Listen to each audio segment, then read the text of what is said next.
Okay, so let's dive into this. We're tackling something really fundamental today, something we all deal with, but maybe get wrong. Absolutely. The whole relationship between pain, pleasure, and, happiness, it's core stuff. And the essay we're looking at, it really makes you rethink things. It does. The source is an essay, and the title alone kind of signals it's going against the grain.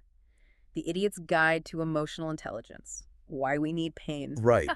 Definitely catches your eye. So our mission here is to get into this essay, unpack its main points, and really wrestle with this idea that maybe we've got pain and happiness Yeah. figured out all wrong. And, what pain's actual purpose might be if it's not just something bad to avoid. Yeah, and there's this immediate, really surprising claim right at the start. Pleasure can't actually cure pain. Which is counterintuitive, isn't it? Totally. And it suggests pain might not be the enemy we've always made it out to be. So let's start right there. That claim. Pleasure cannot cure pain. I mean, that's the go-to, right? Feel bad, find something pleasant. Exactly. Distract yourself, feel good for a bit, hope the bad feeling fades. But the essay argues that's a fundamental misunderstanding, a trap almost. The reason it says pleasure can't cure pain is, well, because they're not really opposites fighting. Okay, so how does that work? They're on different ends of the same spectrum. Think of it like temperature, maybe. Mm. Hot and cold aren't separate forces, just different points on one scale. Ah, okay.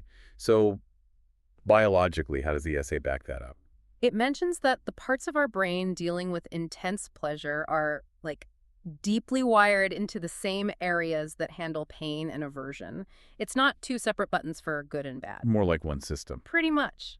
It points out that even the chemicals we think of for pleasure, like dopamine, are also involved in how we react to pain, how we learn to avoid bad stuff. Yep. Their pathways are linked. So pushing the pleasure button doesn't automatically silence the pain button. Right. It's not a cancellation. And this ties into an idea from Alan Watts. The essay mentions that if you become more conscious, more sensitive to joy. You also become more sensitive to pain. Exactly. You increase your sensitivity across the whole emotional range. You can't Yeah. just pick and choose to only feel the good stuff more intensely. Wow. The dial turns up for everything. Okay, that connection makes sense. And you said this leads into the next big idea, duality. Yeah, duality. Sounds philosophical maybe, but the essay presents it as really practical. It's the basic structure of how things are. Also, It argues we only exist because of duality. It gives examples like in nature you have creation and destruction, growth and decay. It's a cycle. and in our own bodies too, right? You mentioned that earlier. Exactly, like having two lungs, two brain hemispheres, even our cells work with opposing processes. It's all about this dynamic balance of opposites. And the argument is we're part of that same universal pattern. We're not separate from it. Precisely. So if that's the structure of everything, then there's no good without bad, no high without low, and crucially for this discussion, no life without pain. It's not optional. It's built in. So the essay argues the real issue isn't that pain exists because it has to, but that we fail to see its purpose. We just see it as the enemy. Okay, wow. That completely flips the script on how we usually think about happiness then. Yeah. If pain is necessary, our common goal of just, feeling good all the time. Is doomed from the start. The essay actually says that pursuit of constant positive feeling is why so many people are unhappy. They're chasing an impossible state.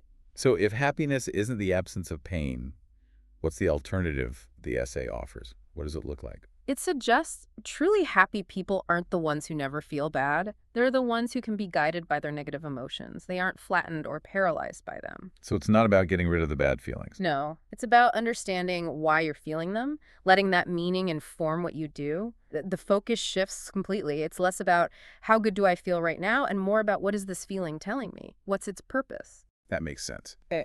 And that distinction leads into another point the essay makes, contrasting a life based on meaning versus one based on, well, greed or selfishness. Right, because both might look like chasing good feelings on the surface. Yeah, chasing success, pleasure, whatever. But the essay draws a line based on the relationship with pain. Someone driven by greed, it suggests, is often seeking those external highs, money, power, whatever, specifically to escape or numb internal pain. Trying to find something outside to fix the inside. And the essay calls that path ultimately unfulfilling, even destructive. Whereas a life of meaning or purpose that involves engaging with difficulty differently. How so? It means accepting that pain is part of the deal. Choosing a path that might involve struggle might be harder, but is seen as worthwhile because of the meaning, not despite the pain. So from this view, pain actually serves us. Yes, it's a crucial guide, and the essay argues that real suffering starts or gets worse when we ignore that guidance, when we just try to shut the pain up instead of listening to its message. Which brings us to that analogy, the one about the stove. It's pretty vivid. It really clarifies the pain as guide idea, doesn't it? Put your hand on a hot stove. Ow. Yeah, you feel intense physical pain, and that pain is doing something vital. What's it telling you? Get your hand off. Now, Yes. danger, you're going to get seriously burned. Exactly. It's a direct, immediate signal guiding you away from physical harm toward safety. The essay says emotional pain functions the same way. It's a signal. Guiding us away from what? Things that harm us emotionally. Right. Maybe damaging relationships, soul-crushing jobs, self-destructive habits, things that harm our deeper well-being, even if the danger isn't as obvious as a hot stove. But that's the tricky part, isn't it? With the stove, cause and effect are clear. Move hand, stop burn. Totally. With emotional pain, we often don't see the burn clearly. We don't understand what ignoring the signal will lead to long term, so we just focus on stopping the feeling, not understanding the message. And this is where the essay really challenges the common view that pain is just the opposite of well-being. Yeah, we think less pain equals more well-being. Simple equation.